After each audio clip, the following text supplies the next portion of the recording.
to get our shit together as writers, and I was incredibly impressed with Scotty and Stacey.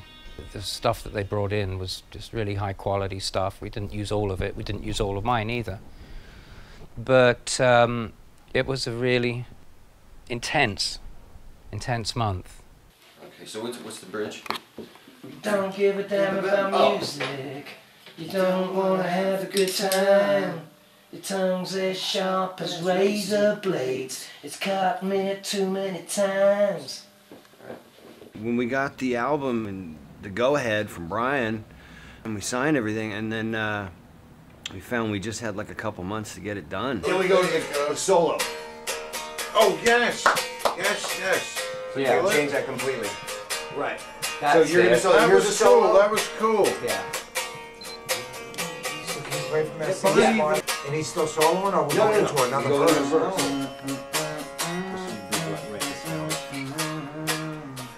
And then you go to the pre-chorus.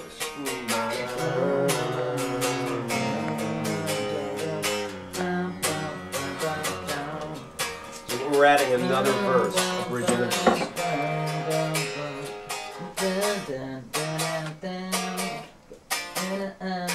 All right, so we see how you added the verse. You can play it again from the second chorus.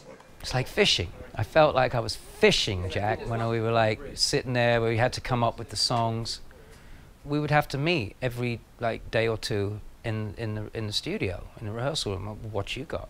Well, I got this and I got this, and you know, so the pressure was on. It wasn't like, oh, we'll just see, you know, see what Scotty's got, what Stacey's got. It had been so long. That was another thing that was a lot of pressure, because it'd been 7 years, and it was just like, okay, it's been a long time since we wrote something. It's not what I'm used to doing. I mean, like, I like to take a lot of time on it, but it was a good exercise, and it was like, it reminded me of old school, kind of like, you know, the way the Beatles used to record and stuff like that, or even Elvis, and you just go in there and you just record, you know, and you write the songs and get them on tape as soon as possible. So we spent like December and some of January writing and rehearsing at the same time. First couple weeks, there was a lot of pressure, you know, when we started writing, and you know, there was many sleepless nights for me. You know, it was like, is this good enough? Are we writing good enough songs? Because like I said, there was so much expectation to live up from the last record. We'd write in the rehearsal studio, and I would write something, and then the next day we'd be working on it. But most of the songs were like, it was someone's baby. All right, how are we doing in there, chaps? Okay. Fantastic.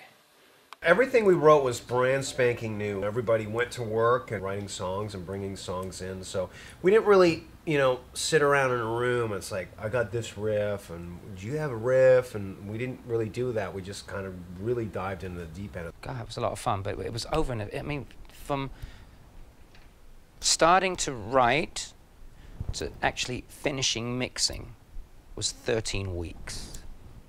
It's not bad. And those guys worked so fast and so quick, and I don't know how they did it. I heard some of the demos, and by the time they were done, they sounded amazing. They sounded like radio singles.